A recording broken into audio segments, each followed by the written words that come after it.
тоноо бид нэр 42 дугаар сургуулиас оролцож байгаа баг байна. Тэгээд намайг Лхаа гэрэл гэдэг. Намайг Жамалдаржийн номон дээр гэдэг. Намайг Чулуунбаатар өнөр чимэг гэдэг. За тэгээд бидний оролцож байгаа бүтээл болохоор Тариалангийн талбай услагч гэдэг нэртэй бүтээл байгаа. Тэгээд энэ бүтээлийн маань яг гол ажиллах хөдөлгүүр нь бол энэ нарны зай битрэ болж өгч байгаа.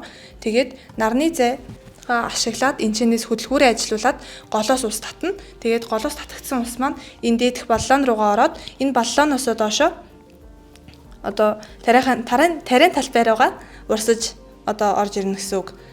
Тэгээд тарийн талбай руугаа орж байгаа ус маань бас яг ингэж бүхлээрээ нэг хэсэг болж гоочхгүй яг энэ одоо яг энэ гуурсаа яг ингээд дунд нь ингээд талбайныхаа мөрөн хөө хэсгээр ингээд хэдий цоолцсон байгаа. Тэгэнгүүт яг энүүгээрээ яг мөр болгоно жигэд услаад явна.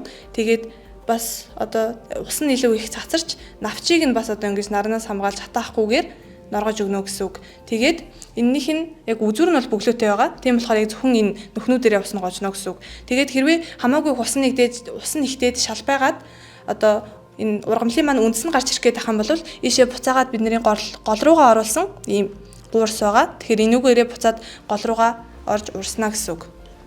Энэнийг явах гэсэн юм. Аха. Тэгээд бид нарт бас яг нэг нарны зай нь олдохгүй бид нар зүгээр ийм юу нарны зайгаар ажилладаг гэрэл аваад яг тэрнийхээ энэ доторх юутай угсраатай байгаа эд юунууд орно. Зүгээр мотороо холбоод тэгээд унтраалаа холбоод яасан. Ууг нь яг энийг ингэж яхаар мотор нь ингэж хөдлөө дугаараад энэчнээсээ усаа татах хэрэгтэй байхгүй юу? Аха. Юу манай өвөө өөрөө ингэж юу хөдөө тариалан тарьдаг байхгүй юу? Тэгээд нэг 100 ингээд хүмүүс тарьдаг. Тэгэнгүүт өвөө маань ингээд зүгээр шууд худгаасаа хашаан тавдагтай тэнцэн ингээд усаа залгаж орхичоод тэр чигтээ цаашаа өөрөө яваад өгдөг. Тэгээ нэг мэдэхэд ус нь бүр амар ихтсэн юм яцсан байдаг байхгүй юу? Тийм болохоор ингээд аль болох баг багаар тэгээд яг ингээд зүгээр одоо би ч гэсэн хүүхэд нь байлаа ч гэсэн очиод унтраахад амар хялбар байдлаар гэж ингэж хийсэн.